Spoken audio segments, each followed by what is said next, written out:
Hi, my name is Robin Wong. I'm a photographer based in Kuala Lumpur, Malaysia. In this video, I want to answer one question that I've been asked so many times. If your camera is on a tripod, do you have to turn off the image stabilization? Let's do this.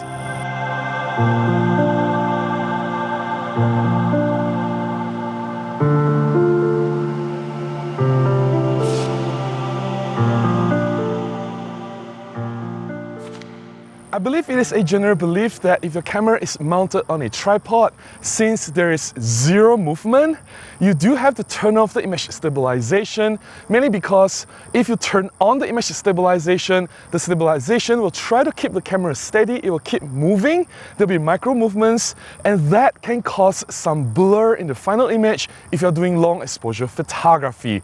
Say you're taking a photograph of 2 seconds shutter speed, 10 seconds or 30 seconds, long exposure shots, right? It has always been a general practice that if the camera is resting on a tripod, don't use the image stabilizer, turn it off.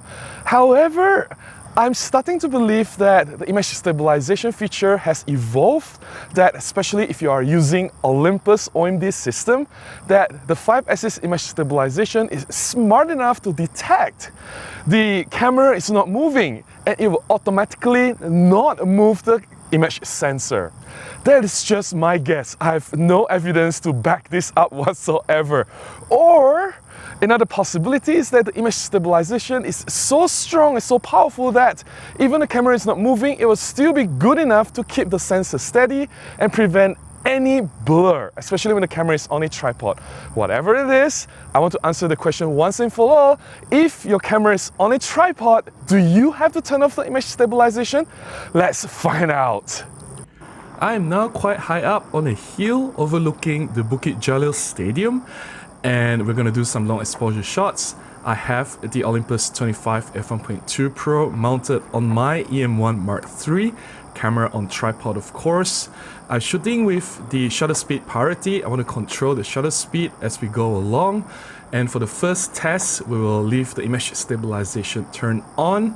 And of course, just to be safe, I will also use the self timer. I'll leave it to 2 seconds so that there is no camera shake on the camera. This is just cautionary, right? And let's take a shot. 1 second for the first trial. Just see what happens, right? 1 second, we'll take the shot now and we'll see what happens. 2 seconds, counting down, and we check the image. This is 1 second, image stabilization on. The image looks perfectly sharp. Of course, no issue there, right? So just to test, what if the image stabilization is turned off?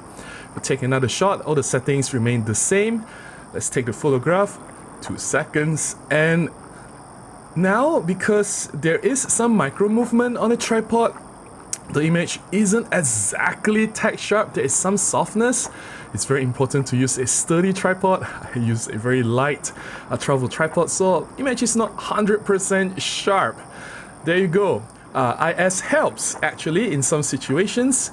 Now we will try again to be a little bit more adventurous. I'm going to about 5 seconds. Shutter speed, long exposure. Let's try with image stabilization on first. Let's see what happens.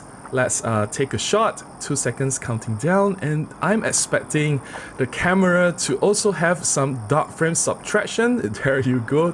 This is to get rid of the hot pixels, nothing to worry about. And let's check the results.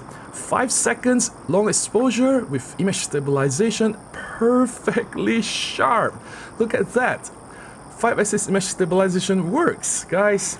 Now again, let's turn the IS off and do the same test, all the settings the same, and let's take the shot. Now, I start to believe that it is beneficial to leave the image stabilization on. It will get rid of some micro movements if you don't have a perfectly sturdy tripod. Let's see, 5 seconds with IS off. And the image is sharp this time. I was a little bit more careful not to shake the tripod too much, but I still think that it's better to have the IS on. Now let's go 15 seconds. 15 seconds. If this works, guys, with image stabilization on, we can conclude that you don't have to worry about it. Just leave the IS on. Let's take the shot. 15 seconds, long exposure. Now, guys, may I remind you that it is very, very important to have a sturdy tripod. Now, get a tripod if you want to do a lot of long exposure, right?